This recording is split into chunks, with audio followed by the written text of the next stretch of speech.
জঙ্গল ছেড়ে এবার গৃহস্থের বাড়ির কাছাকাছি পৌঁছে গেল বিশাল আকারের ময়াল সাপ। মূলত খাবারের সন্ধানেই লোকালয়ে প্রবেশ করেছিল সেটি।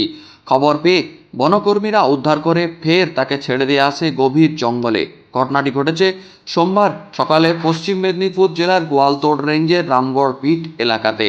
বন দপ্তর থেকে জানা গিয়েছে, রামগড়ের চৌকিচটি তেঁতুলতলা এলাকাতে একটি গৃহস্থের বাড়ির সীমানার কাছে পৌঁছে গিয়েছিল ওই ময়াল সাপটি। বাড়ির পাশে থাকা ছোট আগাছার মধ্যেই সে ওত পেতে অপেক্ষা করছিল খাবারের সন্ধানে। সকাল হতে বাড়ি থেকে বেরিয়ে পড়ে মুরগি, ছাগল সহ গবাদি পশু।